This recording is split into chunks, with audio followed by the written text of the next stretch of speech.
Hi, Liam Lewis here, and I'm going to tell you a story called How I Lost It All. My favourite band, Linkin Park, once said that you have to fall to lose it all, but in the end it doesn't really matter. Words of wisdom I was too ignorant to heed when I was a young man. I was too enthralled by their bad boy image, their innovative use of drum loops, and the amazing way their singer could do a sweet melodic voice in the verse, and then a completely different voice in the chorus that sounded really fucked off and just sick of being told what to do. I remember it made me just want to go into the living room and yell, "Fuck you, Mom! You can't tell me what to do anymore!" I was 32 at the time. She had no business telling me what to do. And then when she replied, I would tell her to shut up when I'm talking to her, just like in that Linkin Park song. And then I would throw my Linkin Park CD at her like a frisbee, just to drive the point home, aiming for the bridge of her nose, of course. I would throw it like a frisbee since that would cause the least air resistance and subsequently have a higher velocity impact. Bitch.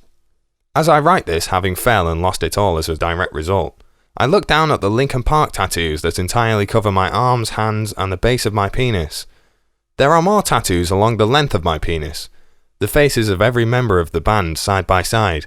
But this tattoo was meant to only appear correctly proportioned once I'm fully erect. When flaccid, the boys all look squashed up and frankly spasticated. I managed to win a fan club competition to meet the boys backstage at their Birmingham NEC show back in 2003. I showed them my tattoos and they were completely impressed. I showed them my penis tattoo as a grand finale, and unfortunately they decided to have me escorted from the premises. I got the feeling they were slightly shocked by my display, particularly as I had to be erect to show them. Luckily, I was already erect. I was meeting Linkin Park, for God's sake. I of course had to be erect whilst being tattooed in the first place, but it wasn't gay because I requested a female tattoo artist. As it turns out, she bloody well looked like a man anyway.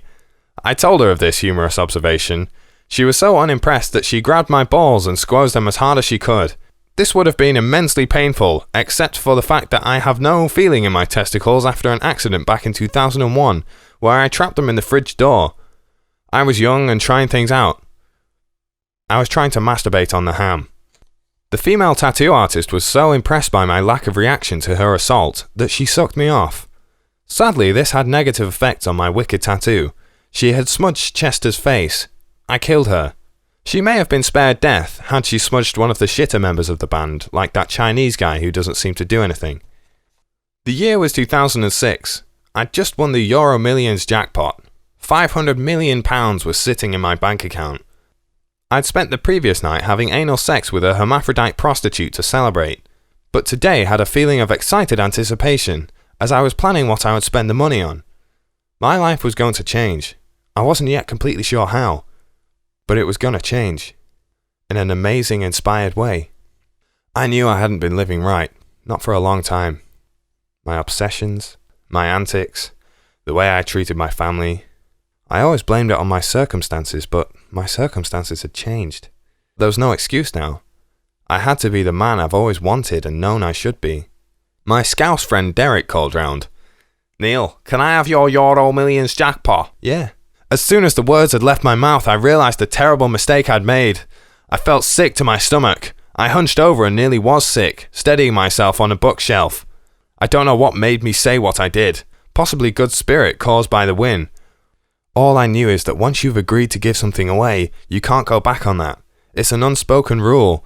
If you do, then people will think you're a twat. And I certainly wasn't going to be called a twat by my oldest and dearest friend. Some things are more important than money. I went to my bedroom and retrieved the cheque from its hiding place directly in the middle of my desk. I gave it to Derek, and there was a look in his eyes that I was sure said, "Gosh, I didn't realise how much this means to you." He didn't offer the money back. He probably thought that he would be messing me around too much. He knew how I disliked indecisiveness. I felt sorry for Derek, as I could see the anguish on his face. I forced a joke. "Don't spend it all at once." Smiling at this point nearly killed me, but I managed it. Emotionally, I did die. "How the fuck would I do that, you stupid cunt?" he loudly joked, as he barged out the door. I loved his Merseyside humour. You have to fall to lose it all. But in the end, it doesn't really matter. This is the story of how I lost it all. But I didn't fall, and it really did matter. It ruined my life. And I hate Linkin Park. But it's not all bad for me. I've settled down. I've our new girlfriend. I recently forced her to abort.